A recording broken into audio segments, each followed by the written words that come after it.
Hello everyone and welcome back to the channel. Today we're covering how to checkmate your opponent in the endgame with just a bishop and a knight. This checkmate might be difficult, even for the experienced chess players. For instance, my recent search in a chess database found numerous examples of master games where the bishop and knight checkmate was attempted but not delivered, with the game finishing in a draw, often by the 50-move rule. But how did it even happen that some master-level players were not able to do a basic checkmating pattern? I think the main reason is that the bishop and knight checkmate is different. It cannot be learned mechanically, because there is no single technique that can be implemented from the beginning to the end. From my experience as a chess coach, the most efficient way to learn the bishop and knight checkmate is to go backwards.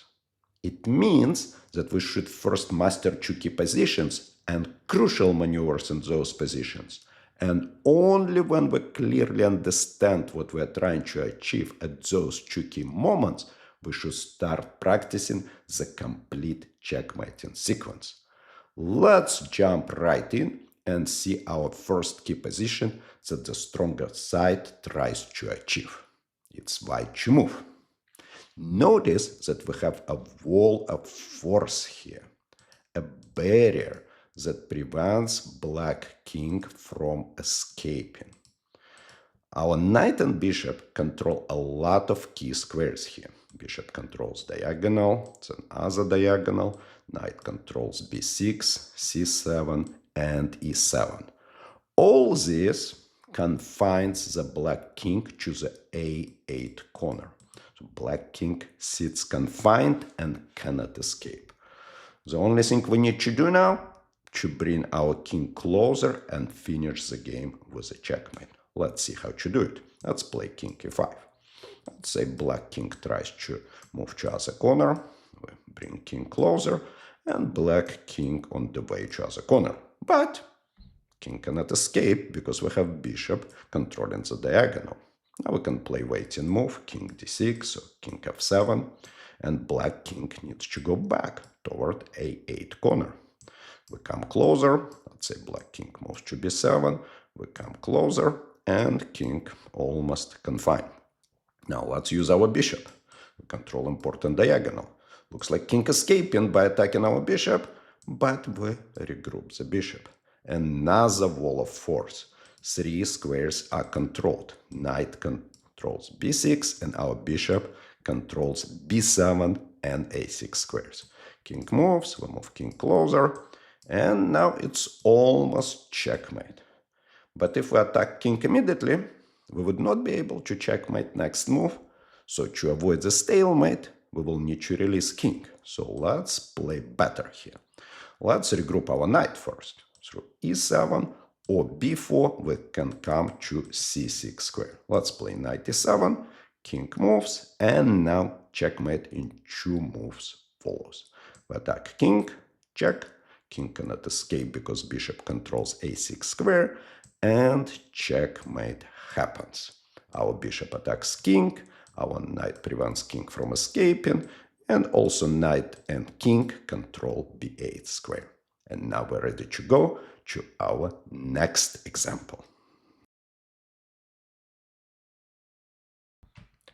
It's white to move, and we have the same key position, just on the other side of the board.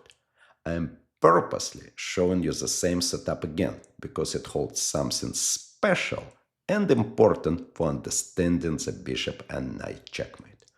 Look one more time at the coordination of white pieces, especially at the placement of our knight and bishop.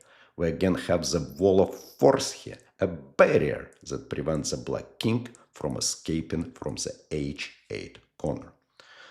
Now bishop controls a lot of squares and our knight controls the rest. So bishop controls diagonal, other diagonal, knight controls g6, f7, and d7. To finish with a checkmate, we simply need to bring our king closer, forcing the opponent's king to the corner. Let's start with a king d5 move.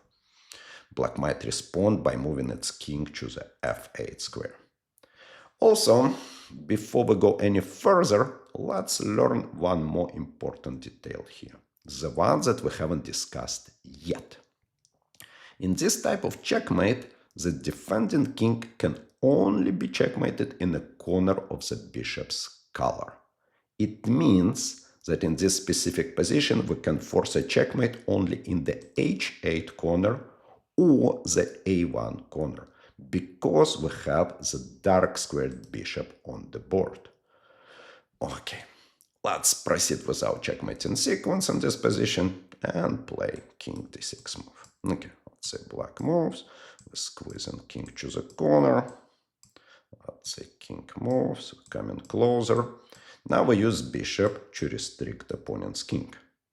Black king tries to escape, we regroup bishop like we did in previous example, controlling the diagonal. Also our knight helps. Another wall of force here. Black king cannot escape, say it moves to g8, we're coming closer, closer, and now checkmate is almost here. But if we immediately attack king, we would not be able to checkmate next move with knight, so we will need to release king again and regroup our pieces. So let's play better. Instead of checking immediately, let's regroup our knight through d7 or g4 to f6 square. Let's play knight g4 this time. King moves, and now force checkmate in two moves. We're attacking king, it's check, king cannot escape, it moves to the corner, and checkmate follows. We're attacking king with the bishop, knight controls g8 and h7, king also controls g8 and protects our bishop, and we're ready to go to our next example. It's white to move. Here you can see our second key position that the stronger side tries to achieve. Notice that the black king sits here almost in the corner, but we cannot force a checkmate in this dark square corner because we have the light squared bishop. To remember the situation better, we can say that the black king sits in the wrong corner or the safe corner. Now we need to play the proper sequence of moves to drive the black king to the correct corner, or the proper corner, or the right corner, whatever you call it, which will be the a8 corner or h1 corner, because we have the light squared bishop. We'll start from the waiting move on diagonal. For example, let's play bishop to d3.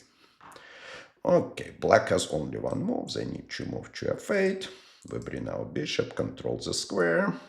King runs. Okay, now we regroup our knight. We go to e5. And black has two options, to go to d8 or f8. Let's say black king moves to d8. We move our king closer, and king moves to c7. And it appears that we did something wrong. Black king is escaping, moving to the good corner. But we will catch it. Let's see how we play knight to d7. King is happy and running to a1 corner, but we're restricted. Another wall of force here.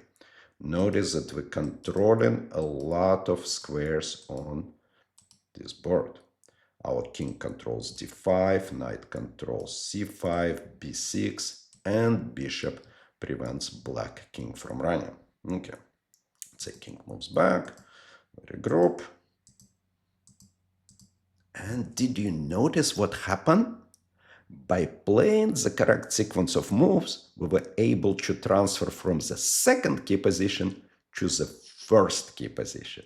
And we already know what to do next. Let's say king moves. We can play king d6 or king f7. Let's play king f7 and keep squeezing the king. Let's say we're coming closer. Now we use our bishop to restrict king. King tries to escape by attacking our bishop. We move bishop, and another wall of force. We already saw it in our previous examples.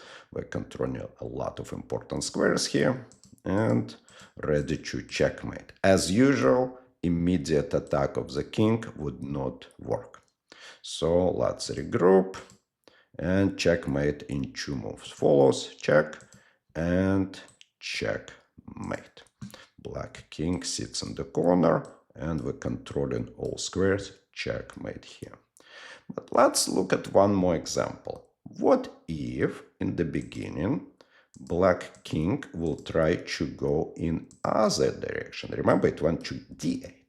But what if king moves back?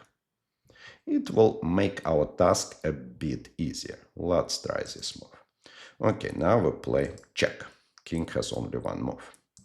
Now we bring our king. King again has only one move. Now let's say black king tries to move to the safe corner, but we prevent it with check. King moves back. Now we regroup our pieces, regroup bishop, and regroup it again. Now we check. And if black king tries to run to the safe corner, it would be immediate checkmate with knight e6 or knight b7. So black king understands it, stays in the other corner. We come closer, closer, restrict king, and now we need to regroup our knight. Maybe we can play some waiting moves with the bishop, but let's regroup our knight to c6 square in several moves. Let's come around, and we got c6 square here. And the same checkmate follows. King is attacked, our knight attacks a7 and b8. King also helps by protecting bishop and controlling b8 square. And we're ready to go to our next example. It's white to move. Here we repeat how to properly play the second key position to remember it better. The black king again sits in the wrong corner where the checkmate cannot be forced. The checkmate can be achieved only in the h8 or a1 corner in this position because we have the dark squared bishop on the board. We will need to play the same sequence of moves to drive the black king to the proper corner. Let's start from bishop e3 move. Okay, let's say black king moves to c8, it's the only option, and we proceed attacking b8 square, then king moves, and we move our knight. Now again, black king has two options, go to e8 or to go to c8. Let's start from the move to e8. Okay, now we regroup our king, and again it appears that black king is ready to escape, but we already know how to catch it. We first put our knight and then our bishop, creating the wall of force. Notice that black king is restricted. Our king also controls c5 square, knight controls f5, g6, bishop controls g5, h6 as well. Let's mark it. Now we just need to regroup to our first key position. Let's say king moves, come closer, and the regrouping happened. Now we have our first key position. And of course, we know what to do next.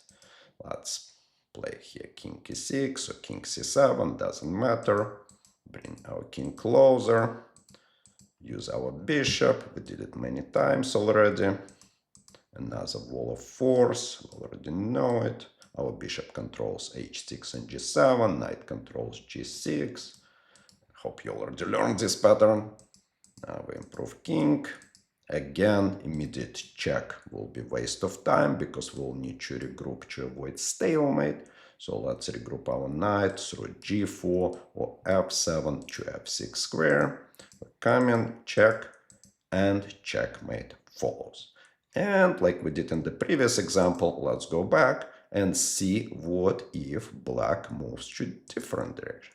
So let's say black king moves to c8. Now we have a bit easier task. Check, king forced, again king forced, and let's say king tries to go to the safe corner. We prevent it. Now we regroup our knight. Now we regroup our bishop. And remember this check that helps us. Black king cannot run to the safe corner because if it steps to e8, we will immediately checkmate on g7 or d6. So black king moves to h8 corner. We come in closer. And again, we need to regroup our knight to f6. We can do it in many ways. Let's do something. Let's regroup our knight. Now our knight comes, check, and checkmate on the board. And we're ready to go our final and comprehensive example.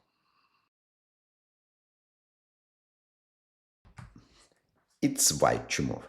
Here we have a comprehensive example where we will use at some moments the knowledge of the two key positions we have already learned. Our first task here is to stop the black pawn from promoting. Let's start from bishop a5 move, followed by knight c2 move, and we will take e1 under control. Let's say we moved bishop, we're controlling e1, let's say pawn moves, and now we're ready to bring knight and control e1 twice. No more promotions. And we place knight in front of the pawn. Bishop protects knight from far away. Now we have time to bring our king closer and grab the pawn. Let's come closer, closer, and pawn is grabbed. Okay, now we need to checkmate within 50 moves. Remember this 50 move rule? If we cannot checkmate within 50 moves, it would be draw. Let's see if we can immediately checkmate black king because it sits closer to the corner. No, we cannot. Black king in the wrong corner for us. We can checkmate only in a1 or h8 corner here because we have dark squared bishop. So unfortunately, we need to do more work here and regroup. Let's start regrouping. Okay, let's bring our king closer. Black king obviously not going anywhere. It sits in the good corner and think it's safe. Okay, let's keep regrouping, regrouping. And if you noticed, we already achieved our second key position. Now we know what to do. We'll start from some waiting move on diagonal. Let's play. Bishop g3, king moves, only one option. Then we take under control g1 square. King moves, and we regroup the knight. Now black king can move to f1 or d1. We already know that if black king moves to f1, it's a bit easier for us. So let's go with this option, king d1. Now we regroup. And as usual, it appears that black king is free. It runs to the good corner. But we will stop this run by creating wall of force. Our bishop controls important diagonal and knight controls escape squares. Now we need to regroup to our first key position. Remove knight, and we achieved our first key position. And we know what to do next. Here we can move king to d3 or f2, it doesn't matter, and squeeze black king to a1 corner. Let's proceed, come closer, closer. Here we have another wall of force with controlling a3, b3, and b2. And black king forced to the corner. We already know that check will not help us because we'll need to regroup to avoid stalemate. So we regroup our knight to c3 square. We can go through b5 or e2. Let's use one of them. Check and checkmate. No more examples. Now you should know how to checkmate with bishop and knight. The crucial things to remember are the two key positions and the sequences of moves we played from them. Try practicing this checkmate and let me know in the comments how it goes. If you find this video helpful, please give it a thumbs up and consider subscribing for more chess tips and lessons. Thanks for watching, and I will see you all in the next video.